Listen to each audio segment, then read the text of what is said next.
This is RTV6 News at 11, working for you. Good evening at 11 o'clock. I'm Mark Mullins. And I'm Amanda Starantino. We start with breaking news. A fast food restaurant worker shot and killed on the northeast side of Indianapolis. The suspect still on the run tonight. This happened around 7:45 tonight at the Subway on Shadeland Avenue near 75th Street. Our Cameron Riddle is following the investigation. He joins us live from the scene. So, Cameron, what have you learned this evening? All right, Mark and Amanda, good evening. So far tonight, we have learned that police are looking for 3 suspects that they say went inside of this Subway restaurant and shot the Subway employee as they went inside for an armed robbery tonight. Police say around 7:45, 3 people, only described as individuals, entered the store wearing ski masks. At least one of those suspects was armed. Police say at some point there was a struggle between the suspect and the Subway employee. At some point, that employee was shot. Police are now working on getting surveillance video from inside the store, which they say shows 2 suspects wearing black ski masks and the 3rd wearing a leopard print ski mask. Tonight's robbery is the 2nd robbery of a Subway restaurant here on the northeast side just this month. I asked IMPD Sergeant Grace Sibley if she believes the robberies are connected. That's exactly what we're working to piece together right now. We would welcome any tips or any assistance from the community. We will be using every resource available to us to find the people that perpetrated this crime. This is absolutely inexcusable. Now, as this investigation continues, police are not saying if there were other employees or patrons inside of the restaurant when this robbery went down at 7:45 tonight, but they did say that the store was open. In the meantime, they are asking anyone with information to call IMPD detectives directly, or if you would like to remain anonymous, you can call Crime Stoppers by dialing 317-262-TIPS. We're live tonight on the northeast side. I'm Cameron Riddle, RTV6. Hopefully they are caught soon. Thank you, Cameron, tonight. And now to the forecast. The roads are dry at this hour. Storm Team 6 Chief Meteorologist Kevin Gregory is working for you, helping you prepare for the day ahead. Hey, Kevin. Hello, and we're dry now. Maybe some flurries overnight and into tomorrow. 32 degrees, that's the key here. Temperatures will drop just a little below freezing. I think there are 40 DPW trucks out just to make sure we don't have slick spots in the morning. Temperatures around 30 degrees to get things started. 36 the afternoon high. Flurries and a few snow showers, especially north and northeast of Indianapolis during the first half of tomorrow. 7 a.m., not a whole lot going on, but you begin to see from northwest to southeast some of these flurries and snow showers showing up through mid-morning until around noon. Temperatures over the next few days will climb just slightly above the average high of 36, but these aren't the warmest temperatures in my forecast. I'll unveil those coming up. Well, cameras set to be installed along 96th Street will be doing more than watching you. They'll be scanning your license plate. The cameras will be set up near the former Marsh on 96th and Lantern Road. Before a fitness facility opens in that property, the mayor is requiring the business to buy 4 license plate reading cameras for the city. The scanned information will go to Fishers Police, alerting officers to things like missing people, stolen cars, or wanted suspects. This helps us to know when someone's up here that may be less desirable, but it also helps us in case a crime is committed along 96th Street to follow up and use that technology to our advantage. Police say the information will not be used to track drivers' every move. They say the cameras work the same way as license plate readers that are mounted in patrol cars. Working for you, another warning about the dangers of vaping. I remember not being able to breathe and being told that I need to be put on life support. Tyler Ware almost died while battling double pneumonia, massive destruction and fluid in his lungs. He spent 7 days on life support. The Centers for Disease Control calls what he went through VALI, or vaping-associated lung injury. Tyler says he first tried vaping his freshman year. The 17-year-old shares this message for other young people. Everybody's maybe doing it. It's maybe the cool thing to do. At the end of the day, your health and your family is more important than just ending up in the hospital, because at the end of the day that could happen. 5 people have died from Valley so far in Indiana. It is unclear what was in the vape that caused Tyler's illness. That is still under investigation. The future of IPS transportation is expected to be discussed at a school board meeting tomorrow. Last week, we learned that for the first time, the district will not operate its own transportation department. The company First Student will take over all operations starting July 1st. 135 staffers directly employed by IPS Transportation will lose their jobs by June 30th, and at least 550 people may lose their jobs when the district ends its current contract with Durham School Services, which runs a large portion of routes. It's School Choice Week across Indiana, a time when parents and families are encouraged to explore their educational options. Now, the statewide campaign highlights public, private, charter, and magnet schools, as well as online academies. Janelle O'Bannon has 3 children, and right now her 11-year-old daughter attends public school. Now she has a whole alphabet of things that she can do. She has a choice of a different language she can learn. She has a choice of sports. She has a choice of yoga now, meditation, things like that helps. And to learn about school choice events and activities around Central Indiana, go to our website, theindychannel.com, and click on this story. Now covering the State House, health care, protecting police canines, and veterans' concerns are all addressed at the State House. One bill would be introduced would address skyrocketing costs of some life-saving medications. It would make epinephrine injections free for people under 18. The makers of EpiPens faced major backlash back in 2016 after prices for a pack of 2 auto injectors rose to more than $600. The company has since introduced a generic version. The bill would also cap the total cost for a 30-day supply of insulin at $50. The cost of the 4 most popular types of insulin has tripled over the past decade. The average price for someone paying out of pocket is now $450 a month. A new Senate bill would increase the penalty for hurting a law enforcement animal from a misdemeanor to a felony. So that means people could face up to 2.5 years in prison for such an offense. The bill would also increase the penalty for killing a law enforcement animal. This proposal comes about 2 months after a suspect shot and killed a fisher's canine in the line of duty. Our law enforcement animals, they put their lives on the line, just like the police officers do each day. And we feel like people who intentionally inflict harm or end up killing a law enforcement animal should be punished in a way that appropriately reflects that type of harm. Members of the Humane Society of the United States pushed for this bill at the State House. And lawmakers celebrated the men and women who have served our country in the military. It was Military Veterans Legislative Day at the State House. Veterans talked to legislators about issues that are important to them. This day was developed not to give out awards, but strictly so veterans could come to the People's House and voice their concerns about legislation that affected veterans. Veterans took care of us, and we should take care of them. State Representative John Bartlett of Indianapolis co-hosted the day's activities. And now to the latest on the Senate impeachment trial of President Trump. The White House's defense team will resume at 1 o'clock tomorrow afternoon for its final day of opening arguments. The battle over whether to call witnesses is heating up after a major revelation. According to a New York Times report on an unpublished manuscript written by former National Security Advisor John Bolton, the president allegedly called for a delay in military aid to Ukraine until it launched investigations into the Bidens. Democrats say that report strengthens the case to have Bolton to testify. Now, some Republicans also say they would like to hear from Bolton. The senators should not turn away from this very relevant evidence. It's pretty fair to say that John Bolton has a relevant testimony to provide to those of us who are sitting in impartial justice. The president told reporters he has not seen Bolton's manuscript, but dismissed the allegation as false. And new at 11, a review board has ruled that a Lafayette Police Department officer who shot and killed a man a week ago followed the department's training standards. Investigators say officers Nathan Stoneking shot Dustin Furr after Furr allegedly walked towards another officer and pointed a handgun at them. Police say they attempted to negotiate with Furr for 11 minutes.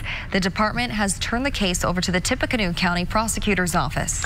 A campus march is planned at Ball State tomorrow. Some students are calling for changes after this classroom incident.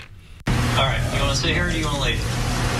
Why am I moving in the middle of class? He legit stopped the class to try to move me. I've been back here on this PowerPoint. Are you being disruptive in the class? No, I'm not doing that. The whole damn class is here. It's cool. It's cool. You know what? I'm going to leave. He's been on our work the whole time. A student who posted this video last week says a professor called police after a classmate would not move seats during class. Ball State released a statement saying it's reviewing what happened. The creators of an online petition want the professor to retire early and perform community service. They're also calling for conflict and sensitivity training for all faculty and a new campus-funded student committee to advocate for student issues. If you've paid the price because Equifax got hacked, you still have time to possibly be reimbursed. And why officials are asking residents to send in photos in the investigation into the helicopter crash that killed Kobe Bryant and 8 others. You're watching RTV6 News at 11. Toyota, let's go places. This is RTV6 News at 11, working for you. Back to the breaking news that we first told you about at the top of the hour. Police are searching for 3 suspects in connection to a robbery attempt that led to a deadly shooting at a subway on the northeast side of Indianapolis. Investigators say the victim was a worker. Officers were called to the location near 75th and Shaitland at around 7:45 tonight. We'll bring you updates as we learn more here. China is reporting more than 1,700 new cases of the coronavirus. The total is now more than 4,500, with 106 deaths reported. The United States and other countries are preparing to evacuate their citizens from Wuhan, the city at the center of this outbreak. Right now, there are 5 confirmed cases in the U.S. All of those patients have traveled to China. The Centers for Disease Control is warning that we are likely to see cases stemming from human-to-human transmission in the coming days. If the 2017 Equifax data breach impacted you, you have extra time to file a claim. The original deadline was January 22nd. You can still file a claim for any expenses you incur between now and January 2024 as a result of identity theft or fraud. Equifax has agreed to a settlement which includes up to $425 million to help victims. If you have already filed a claim, the settlement administrator will not send out any benefits until they have reviewed and validated claims and the court gives the okay. Time now for your Storm Team 6 forecast, and the chill in the air has settled in. Oh, you can feel it. There's no escaping that. And temperatures are just kind of steady, so there's nothing Arctic, though, within the 7-day forecast. And you realize we turned the page into February in the 7-day forecast. Yes. Yeah, we've even got Groundhog Day to look forward to. Some flurries develop tonight, especially to the north, may linger with some snow showers through the day tomorrow. Temperatures in the 30s the next 3 days. Our warmer temperatures will arrive over the weekend as a weather system pushes into the Midwest, may impact our Saturday. All the gray here represents the cloud cover. Not much in the way of flurries to the north. There may be some drizzle at times as well. We mentioned DPW trucks out there. Make sure that main roads are not slick in the morning. 1 o'clock in the afternoon, hit and miss, flurries, some snow showers. This may be overdoing it a little bit, but just to give you an idea that we've got this low-level moisture just trapped in place. That's why we can't seem to break out and get any sunshine. Tuesday 36, that's tomorrow. Wednesday 37, just add a degree each day here. Temperatures will be in the 50s, though, at least briefly within the 7-day planner. Temperature tomorrow at noon 33. There, your afternoon high temperature struggling to reach the mid-30s with all that cloud cover. The wind won't be very strong.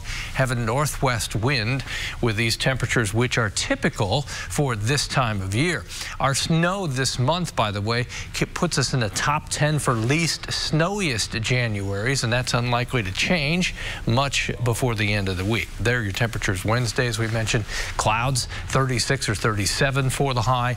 Weather system, as we get to Wednesday night, sits off to the west and southwest. We may have a couple of flurries there with that weather system. As we look ahead, temperatures by the end of the week, Friday, warm to 41. As we step to the weekend, there are your temperatures Saturday and Sunday. A rain-snow mix potentially Saturday. Still too early to say. Lots of uncertainty with the location of this, but this is one of the forecast models. Shows you some snow and rain impacting Indiana on the Saturday. Briefly, Monday, a nice shot of mild air. That will put our temperatures in the 50s, and all indications are the first several days of February with above average temperatures. There's your 7-day forecast. Next 3 days in the 30s. Then we've got 3 in a row in the 40s. Looks like the Saturday we'll keep our eye on that. And then next Monday we peak at 52 degrees. All right, Kevin, thank you. Hey, you can make your mark on Victor Oladipo's return to the court. The Pacers are asking fans to sign a Welcome Back Vic banner. Oladipo is set to return to the court on Wednesday. He's not played since last January after seriously injuring his knee. Longtime Pacers fan John Elliott is excited for Vic's return, but is not expecting too much from the superstar. Obviously, we got to get a win, but Victor don't need to get more than 12 or 15. He don't need to get 25 or 30. And you can sign the banner tomorrow from 10 a.m. to 5 p.m. at Bankers Life Fieldhouse. I like it. He's thinking long term. Yes. I like it. And slow and steady. That's right. Pace yourself, as they say, Dave. Pace yourself. You see what he did there? Very well see what he done. Did? Hey, guys, if you're looking for a story of perseverance, look no further than our Sports Extra Spotlight from 6 tonight. Marion Center Jonathan Nwankwo. He left Lagos, Nigeria as a teenager. Look at all his stops. High school in New York and Florida, college stops at VCU, Southern Idaho, Kent State, and then finally Marion, his father, once kidnapped during the religious conflicts back in Nigeria. All up now on my Facebook page. Go check it out. Hey, good evening. It remains one of the best in-season tournaments in the state, and tonight even more so when it goes to not one, how about 2 overtimes. Cathedral and Attucks deciding the 80th city tournament title, 64 all. Heading to that first overtime. Attucks in the white jerseys. Jalen Carson with the jam. Tigers up 4. Irish would get back even though Tayshawn Comer with the long 3. He had a game high 25. It's going to a second overtime. Tied at 75. Attucks gets the edge early. Donovan Barnett for the 3. Tigers up by 5. Cathedral's Jalen Johnson with the 3 off the glass. Hope he called that. Irish got within 2. But the big shot late came from a freshman, Attucks Quashawn Hare with the deep 3 for the Titans logo. You kidding me? Attucks wins a marathon 94-91 and making some history in the process. That's the school's first city title since 1962. Have you talked at any point with these guys about the history of this and what it means to do this for this school? Yeah, 58, so that's like the state championship, so that's a lucky number for us. So I'm glad we were able to do it, the support with the fans, alums, everybody, and we were real connected tonight. So it's just a testament to our group, our kids, and our program. Congratulations to Attucks tonight. Well, the Pacers' Victor Oladipo sharing his condolences for those lost in yesterday's helicopter crash out in Los Angeles. More than words for Vic. He only had a couple of NBA jerseys growing up as a kid. One of them, a Kobe Bryant jersey, number 8 to be exact. And join us Wednesday night at 6 before Oladipo returns to the floor for the Pacers. There's more than that, which is back. He reintroduces his Dunk Cancer program. Our exclusive story Wednesday here on RTV6. Hey, Friday tonight, first and foremost, from Super Bowl 54 tonight was their annual media day for both teams. Marlins Park in Miami, usual antics. Someone brought Rock'em Sock'em robots. We had some sailors sneak in as well. It would be the yacht rock variety. Both teams wearing these bright white sweatsuits, but if you're Chiefs head coach Andy Reid, no dice, he went with a Tommy Bahama shirt. Okay. Which might Is that be a fail-safe? Might be against what the folks at Nike are looking for, but point made. And I think he's way more comfortable down there. He's comfortable, right. South Florida, that's the way to go. All right. All right. Thanks, Dave, for that. Tommy Bahama all the way, right? Coming up here, Hiring Hoosiers puts a spotlight on women in agriculture, why one rancher wants more colleagues to think about self-care and mental health awareness. We have the meat. As the investigation continues into the helicopter crash that killed Kobe Bryant, his daughter, and 7 others, fans continue to pay their respects to the basketball legend. ABC's Elena Gomez has the latest from Los Angeles. As fans pay their respects to basketball legend Kobe Bryant in downtown Los Angeles, just north in Calabasas, National Transportation Safety Board crews are investigating the helicopter crash. Unfortunately, we've had an inordinate amount of interest in accessing the crash site by unauthorized personnel, so we are now patrolling the area on horseback. The NTSB now asking residents to send in photos of what the weather looked like on Sunday morning at the time of the crash. How thick was that fog? It was thick.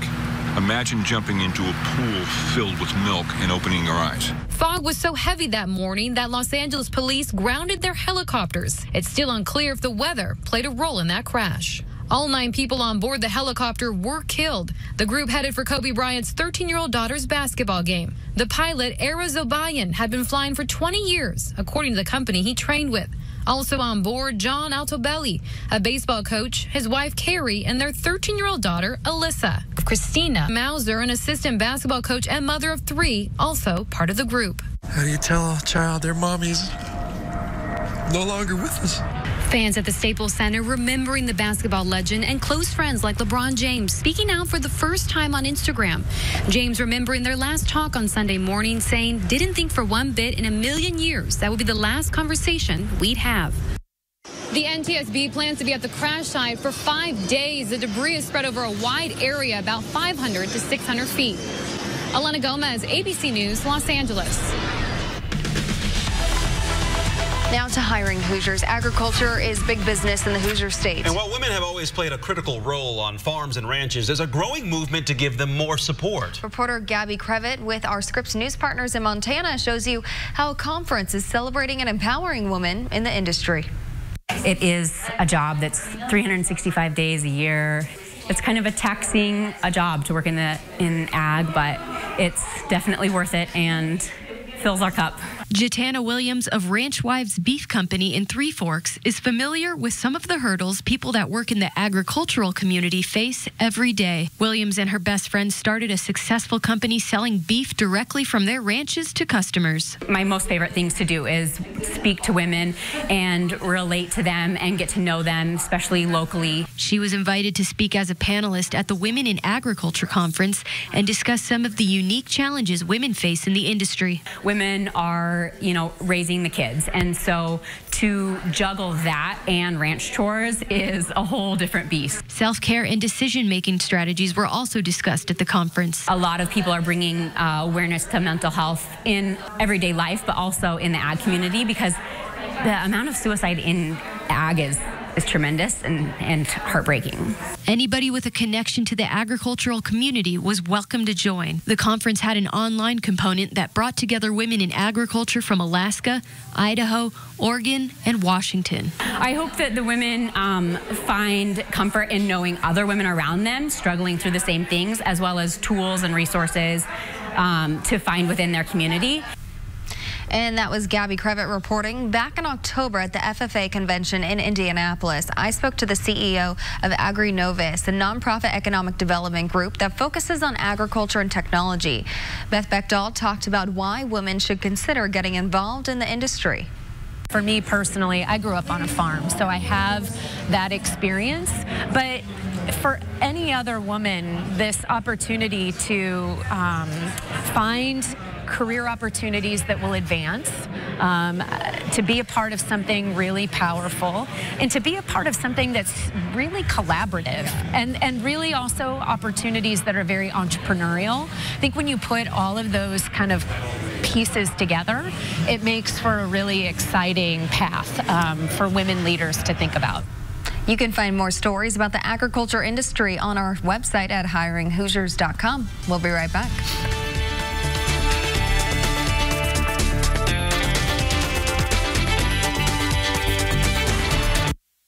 Year to drive home a new Chevy.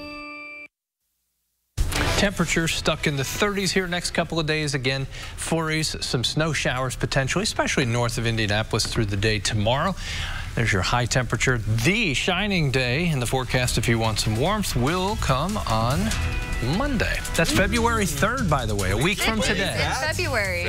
See the groundhog there on the second? Is there a shadow? Leap year. This year. See?